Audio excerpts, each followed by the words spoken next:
আমি ইতিমধ্যে আমি প্ৰশাসনক যি অনলাইন যোগে যি অনুমতি পত্ৰ আমি অনলাইন যোগে আমি আবেদন কৰিছিলো, কিন্তু কি কাৰণবশতঃ তেওঁলোকে আমাকে সামান্য সজাগতা সভাখন পাতিবৰ কাৰণে যি বাধা আৰোপ কৰিলে এইটো সম্পূৰ্ণ সন্দেহৰ আঁৰত আছে। কাৰণ তেওঁলোকে তেওঁলোকৰ গাঁতত নিশ্চয় কিবা নহয় কিবা এটা ভুল ফুটি থাকি গৈছে, যাতে আমাৰ চাহ জনগোষ্ঠী আদিবাসী সমাজৰ ওপৰত কিবা ষড়যন্ত্ৰ থাকি গৈছে, যাতে সেইটো যাতে ফুটি নুঠক তাৰ বাবে আমাক এই অনুমতি প্ৰদান কৰা নাই। আমি দেখিব পাৰি তেওঁলোকে কৈছে যে ল এণ্ড অৰ্ডাৰ সৃষ্টি হ'ব পাৰে, ইয়াত কিছুমান আতংকবাদী সংগঠনৰ ভাবুকি আহিছে এই অসমত, কিন্তু এই এখন অসমত মৰাণত হৈছে গণসভা, ডিব্ৰুগড়ত হৈছে গণসভা, কিন্তু ডুমডুমাত কেৱল চাহ জনগোষ্ঠী আদিবাসীসকলৰ কাৰণে গণসভা পাতিব দিয়া নাই। তাৰ একমাত্ৰ কাৰণ হৈছে যে চাহ জনগোষ্ঠী আদিবাসীসকলৰ উন্নয়নৰ কাম তেওঁলোকে তিল মাত্ৰও কৰা নাই। আমাৰ এটাই দাবী আছে যে আমাৰ মাটি আমাৰ অধিকাৰ হ'বই লাগিব। আমাৰ বহু দিনৰ পৰা আমি দাবী কৰি আহিছো, আমাক ST দিবই লাগিব। এই ক্ষেত্ৰত কিন্তু চৰকাৰে এক খোজো আগবঢ়া নাই।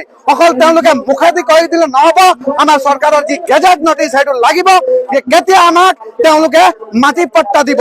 বসুন্ধৰা 1 বসুন্ধৰা 2 কেইজন পালে, তাত কিমান নথি পত্ৰ বিচাৰিছে, 20 বছৰ আগৰ নথি পত্ৰ বিচাৰিছে। আমি চৰকাৰক এটা আহ্বান জনাইছো আৰু সকীয়াই দিছো, আমাৰ চাহ জনগোষ্ঠী আদিবাসী সমাজক বিনা চৰ্তে মাটি পাট্টা দিব লাগে। কিন্তু আৰু যদি এই ক্ষেত্ৰত যদি চৰকাৰে পিছ হোৱাকে, তেন্তে আজিৰ এই সামান্যবিধ তেওঁলোকে চাইছে, এতিয়া আদিবাসী আৰু চাহ জনগোষ্ঠীৰ সমূহ দল সংগঠন কিন্তু জাগিছে, তাৰ প্ৰত্যুত্তৰ তেওঁলোকে পাবলৈ সাজু হৈ থাকক। কিন্তু